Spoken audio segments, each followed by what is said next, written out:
PGDragon.com.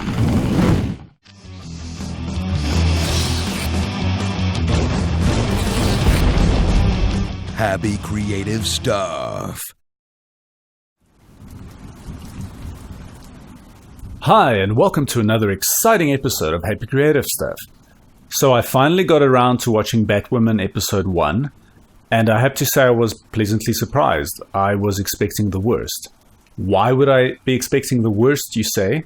Well, look at the Rotten Tomatoes score, look at the disparity between the fans and the critics. Now, don't get me wrong, I'm not saying it's my favorite show on TV or anything crazy like that. It's not on a level with something like Doom Patrol or Breaking Bad or Good Omens. It's an episodic kind of story, and compared to other CW shows, it's actually way better than I expected it to be.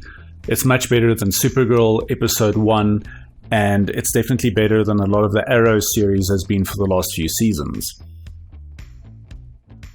Now, towards the end of the video, I will explain what I liked about it and why it impressed me.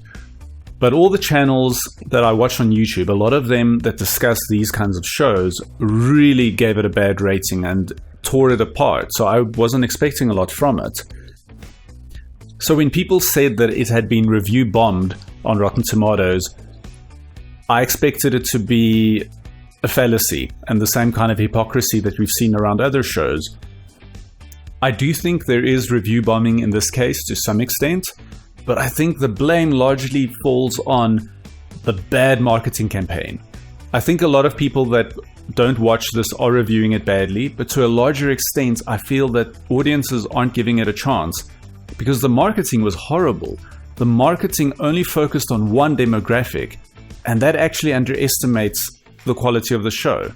The fact that the marketing was pushing so hard for just one kind of audience makes me think that they didn't have faith in the writing as a whole. And I think now when people watch the show that aren't in that demographic, sometimes they are predisposed to picking it apart and having negative attitudes because of that initial bad taste they got from the marketing campaign. There were other movies recently that will remain nameless which had similar campaigns, and the movies sort of ended up being a dumpster fire as well, in my opinion. But Batwoman as a show in episode 1 stands by itself and has decent writing. It doesn't need to lean on the politics as heavily as I expected it would need to. And it has subplots that tie things together in neat ways. It's not as derivative as people thought it would be, and she's not simply stealing things from Batman. I mean, she acknowledges it, and they talk about it later when she's writing a letter at the end. And they also nail the character of Batman to some extent when they say that he was thinking about what went wrong for years, about the calculations, and Lucius Fox talks about weight capacity of a grappling hook is, for instance. And that makes sense. That really sets up Batman as this thinking strategist. And in some ways, they have Cassandra Cain also being very intelligent, very superhuman. And some people say that's a flaw. It is a flaw. It's unrealistic. So is James Bond. A lot of characters are shown to be superhumanly strong and intelligent and sharp in many cases. I don't feel like it's so exaggerated that you have to call her out as a Mary Sue. I think it works within the genre. They changed the outfit from the initial pilot and the initial guest appearance that she had on Arrow. And I sort of like the changes. It's not comic book accurate, but it's not bad either. And it makes sense if you're going to have scenarios where people mistake her for Batman. Now, the downsides are maybe here and there, some of the plot points don't add up completely with the military, but it seemed plausible enough. The one point in the episode that I think was it was pandering and it didn't work, was the line where she says the suit needs to be changed, and Lucia says the suit is practically perfect, and she says it will be when it fits a woman.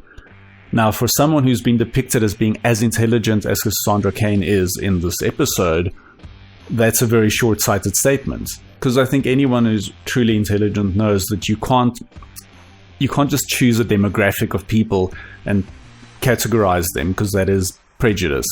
Essentially, you have to look at individuals and what they offer as people. You wouldn't make a statement like, Hungarians write better romance novels than Italians.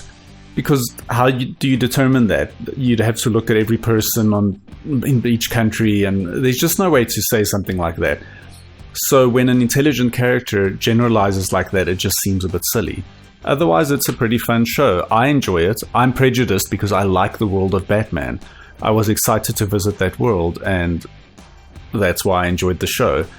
And it really isn't as bad as some people make it out to be. Thank you for watching. Please leave a comment, subscribe, do all the things, and I'll see you again on the next episode.